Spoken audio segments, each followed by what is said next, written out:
आज आपण आहोत कोयना नदीच्या तीरावरती असणारं सोमेश्वराचं मंदिर आणि सालाबाद 3 वर्षाप्रमाणे या ठिकाणी सोमेश्वर मंदिराचा सप्ताह आयोजित केला जातो। हाच सप्ताह यावर्षी आहे। विशेष करून आज या ठिकाणी काही मंदिरांचा जीर्णोद्धार देखील आहे। आपल्यासोबत या गावचे ग्रामस्थ आहेत, त्यांच्याकडून आपण या संपूर्ण मंदिरांविषयी माहिती घेऊया। नमस्कार, तर काय आजचा जो सोहळा आहे? नमस्कार। कोटरोशी गावामध्ये सोमेश्वर देवाच्या त्रैवार्षिक सप्ताह सोहळा आणि आई उफारटे देवी आणि आई काळेश्वर देवी या देवींच्या मूर्ती प्राण प्रतिष्ठापनेचा व कलशरोहण सोहळा आम्ही कालपासून सर्व ग्रामस्थ मंडळ, जागृती विकास मंडळ मुंबई कोटरोशी, सरपंच, पोलीस पाटील संयुक्त विचाराने काल लेझिम मंडळ व ग्रामस्थ मंडळ सर्वांच्या विचाराने या जल्लोषामध्ये आम्ही हा कार्यक्रम साजरा करत आहोत। आणि आजचा दुसरा दिवस आहे या मंदिराच्या कार्यक्रमाचा। तरी सर्व उपस्थित विभागातून आलेले सर्व मान्यवर यांचाही सहसोहळा आणि आई देवीचा जीर्णोद्धाराचा आज कळसरोहणाचा कार्यक्रम पार पाडलेला आहे। एकूणच कोटरोशी गाव आणि सोमेश्वर मंदिर हे आपण बघतोय की पूर्णपणे आज भक्तिमय होऊन गेलेलं आहे। भाविकांची प्रचंड गर्दी आहे।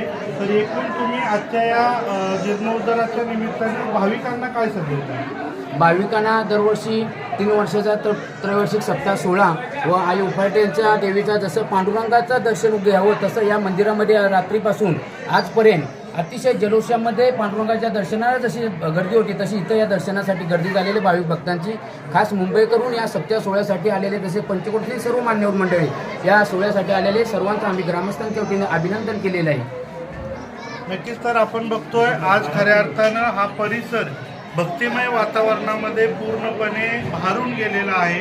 या ठिकाणी या महाबळेश्वर तालुक्यातील सामाजिक, राजकीय, शैक्षणिक, धार्मिक क्षेत्रातील सर्व मंडळी या ठिकाणी दर्शनासाठी आलेले आहेत। आजूबाजूच्या परिसरातील सर्व चाकरमानी यांनी या ठिकाणी तीर्थप्रसादाचा, महाप्रसादाचा लाभ घेतलेला आहे। सुंदर कार्यक्रमाचं नियोजन करणारे या मंडळाचे सचिव आहेत, त्यांच्याकडून देखील आपण थोडक्यात माहिती जाणून घेऊया। या मंदिराचा जवळजवळ खूप जुना विषय होता। एक जुनं मंदिर होतं एकदम, आणि 2 देवळाची माडी जी आहे ती एकच होती, पण ती आम्हाला वेगवेगळी करायची होती। पण खूप कठीण परिश्रमनी सर्वांच्या सहकार्याने हे मंदिराचं काम आम्हाला आज आम्ही जे स्वप्न पाहिलेलं होतं ते आज पूर्ण होताना मला दिसत आहे सर्वांना। नक्कीच, तर या गावचे सर्व ग्रामस्थ असतील, युवक युवती असतील, लहान बालके असतील, या सर्वांनी या कार्यक्रमामध्ये आपल्या स्वतःला या ठिकाणी समर्पित केलेला आहे। असाच हा गावकऱ्यांचा उत्साह, ही एकी खऱ्या अर्थानं टिकली पाहिजे अशी आपण सोमेश्वर चरणी प्रार्थना करू आणि सर्वांना, या ग्रामस्थांना आजच्या या मंगलदिनी हार्दिक हार्दिक शुभेच्छा देऊ। Nitin Gaikwad, DDM news, कोटरोशी।